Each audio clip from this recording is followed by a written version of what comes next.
Good morning. Thank you, Bob. Appreciate the opportunity to be among you in this one, too. We're fighting a time bind, I see, so hang on. I'm going to run through this overview from a Western Canadian perspective. You'll see lots of similarities and differences. I'll try to avoid dwelling on those. But I want to say, Murphy's Law striking again here, just for speed and transmission. Maybe at the projectionist can stand by to click slides as we need it. Speed will be of the essence here. Well, welcome to Edmonton, or Fort Edmonton, as it was known when the first of the forts were built back in 1795. At that time, being on the North Saskatchewan River by design, Edmonton was a major supply center for these glorious 4 brigades to which Tom McCanyo referred. This was on the route of this marvelous Hudson's Bay Express that traveled 4,000 kilometers from York Factory on Hudson Bay to the mouth of the Columbia, as Tom said. 3.5 months or so to get over. Lasted for 40 years. This was our Trans-Canada Highway of the day, 4,000 kilometers in length. At that time, we were part of Rupert's Land, those lands draining into Hudson's Bay that had been granted to the Hudson's Bay Company. It was British territory, established and maintained as a result of the strength of the Royal Navy.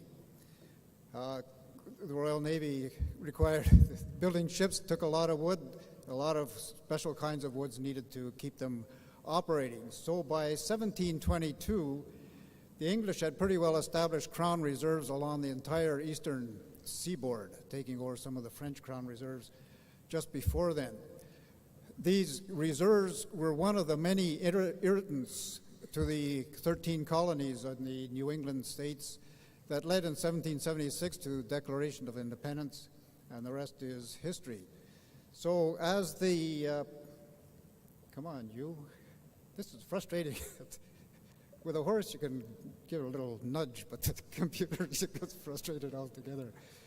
The Peace Arch, south of Vancouver on the western end, has as an inscription on one side that we're children of a common mother. But as Robert Frost ruminated about 2 roads diverging in a yellow wood, with respect to the woods, there was a major divergence. This is probably the primary divergence as our 2 countries diverged themselves. In British North America, we stuck with the Crown ownership of public lands or forested lands that had been established by the British Crown Reserves. In the United States, of course, the effort was to get those lands into private ownership. So the ownership pattern is almost a mirror image one of the other. But Britain depended on these Crown reserves during the about 2 decades of Napoleonic wars to maintain its navy. But after the Battle of Waterloo, then 2 things happened. One was that there was greater access to the cheaper wood in the Baltic, and the pressure was off the navies. So the Crown Timber Act in Canada was amended so that timber not deemed fit and proper for the Royal Navy could be made available to commercial timber operators. The interesting precedent set here was that they would be sold on timber berths, sold to the highest bidder, and that the lands would remain in Crown ownership. And that's been a fundamental basis of our policies right to the present. So that launched, made it possible for our white pine timber trade, which paralleled that which we just heard about. And Canada became a nation in 1867. July 1st was our July 4th for the United States. Within the first 4 years, we had the 4 provinces in the east, and the British Columbia joined the Confederation as well. Now, the Constitution provided that those provinces would have the rights and authority over the Crown forest lands as part of their resource base on which to develop their infrastructure. So the Crown land remained, but they went into provincial ownership. Within that short period, too, our first Prime Minister arranged to purchase, that was our Louisiana purchase, the purchase of the Rupert's Land, and Britain threw in the other northern lands in the bargain as well. So these all became Dominion or federal Crown lands in the central part of Canada. So that brings us back to Fort Edmonton, now part of the Northwest Territories on Dominion lands. Wood use was light in those days. The settlers coming into the prairies especially found wood shortage. It gave it a value. But the dominating influences were fires. Fires on the prairies, fires in the forest, a lot of concerns, a lot of representations to get some means by preventing them, but there was no organized fire control, not for quite some time. The CPR, Canadian Pacific Railway, was a major change agent. It arrived in Calgary in 1883, and it created a demand for timbers, stimulated building booms, and launched an advent of large steam-powered sawmills. This one, interestingly, with American capital from a group from Eau Claire, Wisconsin. Lots of newly surveyed Dominion timber berths then in the mountains, in the foothills. The idea was logging and river driving to the mills, but still no organized forest management or forest protection. And what changed it was water of a different kind. There's water for irrigation. The CPR found it increased the value of their dryland prairie lands immensely. So it was a very profitable thing. They also were alarmed at the evidence of these recurrent burns on the forest and were concerned, as Char mentioned, that the rivers might dry up and their irrigation water would be lost. So this led to our first Dominion Canadian Forest Service, what became the Canadian Forest Service, and our first chief forester, Elihu Stewart, who was our counterpart to your Gifford Pinchot. He envisaged two mandates. One was to plant trees on the prairies to provide wood for the settlers, but especially to protect the forest from fire. This was a dominant theme. It's still a dominating theme. Now, just about this time, the three central provinces in Canada, the so-called Prairie Provinces, were formed in 1905. But these were nascent provinces. They were remote, they were sparsely populated, and the Dominion government felt that it was only right that it maintain the natural resources, that we weren't quite able to look after them ourselves. And they may have been right. So the Dominion Forest Service really got into gear. It hired rangers. They began to look for fires. They had to focus their efforts on forest reserves, these green areas, the few selected areas. On the northern areas, outside those, very lightly patrolled with high-action initial attack crews. On the forest reserves, though, they built the infrastructure of trails and cabins. And an interesting parallel to the United States and influence of this, Willis Miller was a supervisor on the Canucksu National Forest in Idaho, was hired and came up in 1911 to be our inspector of forest reserves for Alberta, then left to teach forestry at University of Toronto. So there was interaction and parallels in here. Concept of multiple use was declared as early as 1810, so that in addition to timber, the values of water and fisheries and recreation and wildlife and grazing, come on, the grazing's there, were also part of the mandate. But the problem was, there's two problems. One was that the concerns with fire, the recurrence of fire, the fire problem took all of the resources, and there weren't very many resources to begin with. Now, there was a major change. It was a quiet change, but it was a major one called the Transfer of Resources in 1930. And at this time, the federal government gave back to the provinces, or gave to the provinces, the rights to all the natural resources, including the crown lands and timber of Alberta, Saskatchewan, and Manitoba. This would be analogous in the United States to all the national forests and the Bureau of Land Management lands going to the states in which they are located. So the Alberta Forest Service was set up in 1930. That's one of the sponsoring agencies of this one. So the forests were now Alberta Crown lands. Very inauspicious beginning in the 1930s. The drought conditions, dust storms, and large fires.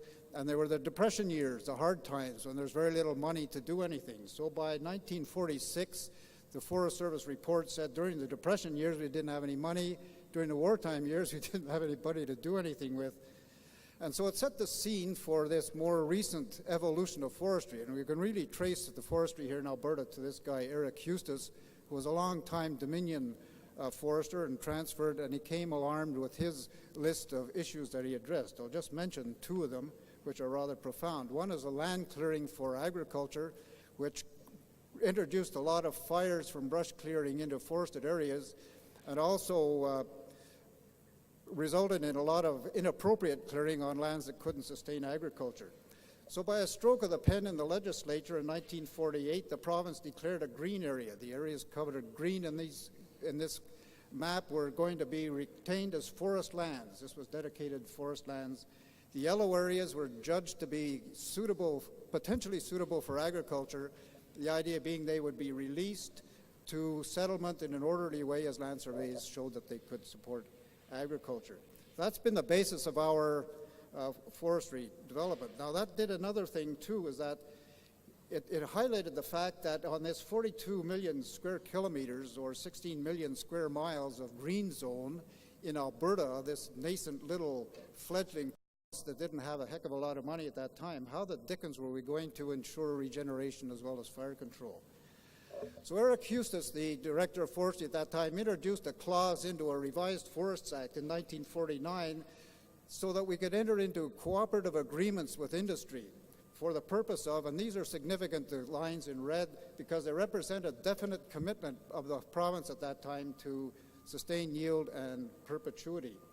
What Hustis said in essence was, let's make a deal with industry to manage or help manage our commercial forest lands. Let's get their talents and their skills and their good people and their resources together with us so we can do a proper job of forest management, because obviously they didn't have the money to do it themselves. So the essence of the agreements were that on a specified area of land, industry would assume full management responsibility. In return, the province would assure a greater security of tenure, would negotiate a rate of dues that would represent the investment that industry was making in forest management and the construction of the mills, and that the lands would be managed on a multiple use basis with public access assured. Our first one was fortuitous. The first agreement that worked was in 1954.